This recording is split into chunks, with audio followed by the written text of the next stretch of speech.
Hey everyone, this is your body code practitioner, Emmanuel Zviles. So hopefully you're having a great day today.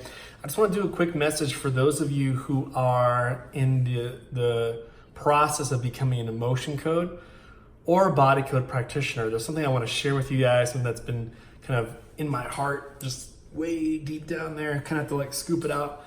And it has to do with the reality of the journey. And the journey is not as clear as it seems. See, for those of you who have been following me for a while, you might notice, oh yeah, well, you had success very quickly, or oh, this is easy for you, or you did very well in direct sales and things like that. There's these preconceptions about probably why I did very well and where we're helping a lot of people out there and why we're helping all of these clients all over the world. There's a reason for that. And the reason is because I paid the price somewhere else. And what I mean by that is that I've always wanted to share this story, but I never really, you want to share it once you've had success. You don't want to share it kind of in the mix of it. And so I want to let you guys know that, I did do direct sales. Now the question is, did I do well in it? The answer is no. For like 8-9 years, I was in different companies, sell this, sell that, sell this product, sell this.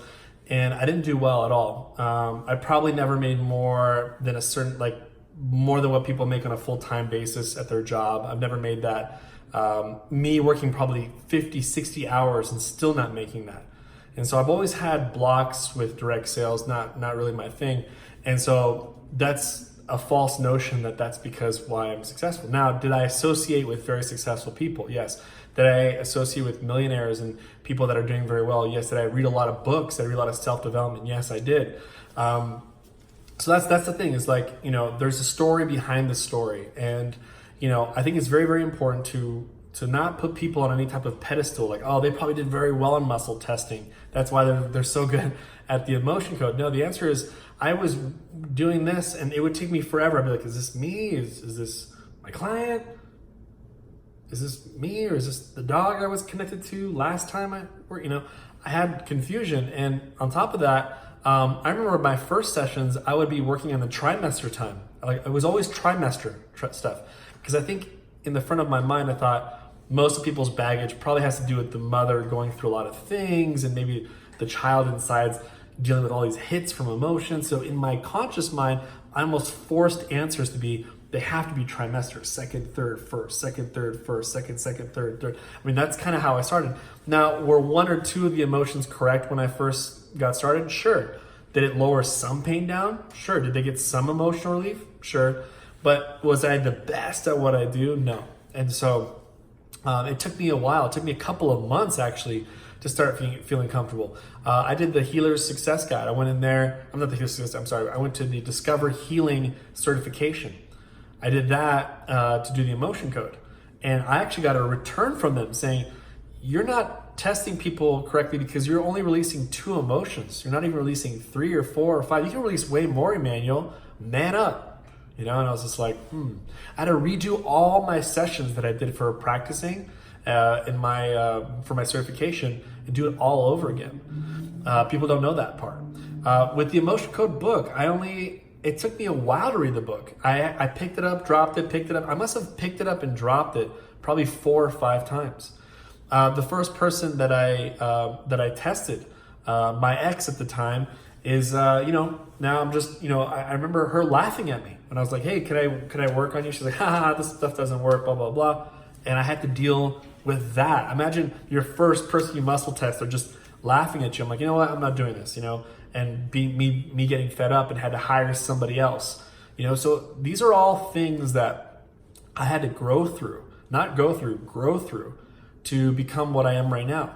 So if you're getting people that aren't open to the emotion code, welcome to the club. There's some people that did that. Are there people that are you going to deal with muscle testing that doesn't work? Are there some people that it's going to work better, some people not? Yeah, in the beginning there's a lot of sort of gray area. Are people actually getting healed?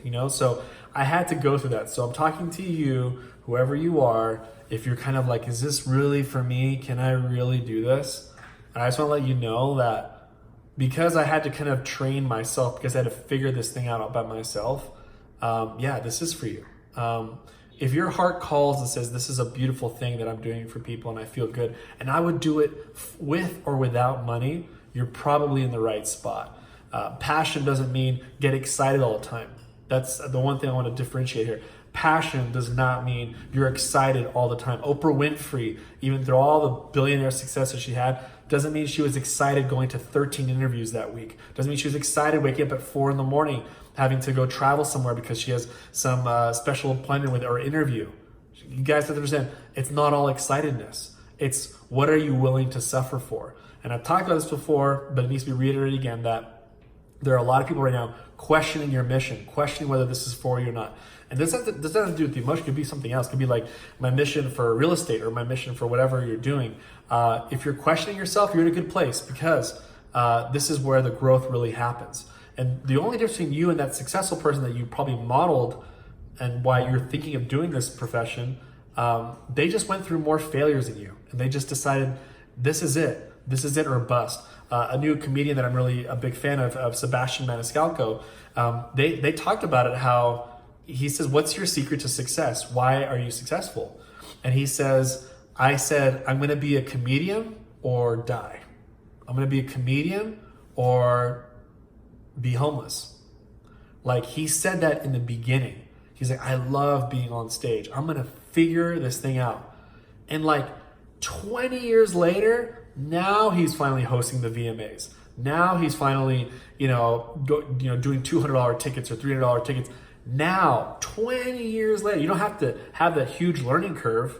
Did he have some success 10 years before that? Sure. But where he is right now, where he's like really up there, like hosting shows, it took him 20 years.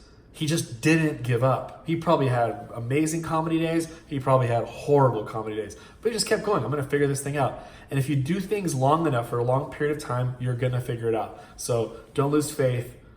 Don't lose hope. This is something that if you feel like your heart is saying, I'm going to do this whether I get paid or not. I love helping people with energy healing. And I've seen some great results. I haven't seen all of them, but I've seen some. Trust me, you're in the right place. Be patient with yourself. And you're going to thank yourself a year from now when you're like, I did it. I stayed in the trenches and I just made it work. So with that, hopefully this message resonates with you. Hopefully you really feel my heart that I'm telling you that there's nothing special about me at all. I just got to work. I just failed more. I questioned myself more that could I even do this? I questioned my worthiness more, but I just kept getting back up. And I said, I'm not giving up on this thing. Where else am I going to go? I feel like this is where I'm supposed to be. So hopefully this inspires you, and feel free to comment below. What did you get from this? What part of your journey are you on right now? And how do you think this message helped you out? So, and it doesn't matter whether you're a motion coach or you're doing some other passion or other mission. I honor you in your mission, wherever you are. I'll leave this last quote with you. Success by Earl Nightingale. He said, success is the progressive realization of a worthy ideal. Again, success is a progressive realization of a worthy ideal. He didn't say success is reaching the end, the final of the ideal, to get to the final product. It's the progressive realization. If today you did something about your mission for 15 minutes, you're a success today. If today you decided to take some time off to study about a profession you're looking into, today you're a success because you're on your way to it. If you died today, you would have died of success, not because you're at the end game, but because you're on your way towards it. So as long as each day you do one thing or two things that is moving you towards your goal, I'm going to call you success, and there's nothing you can do about it. So with that, love you guys. Take care.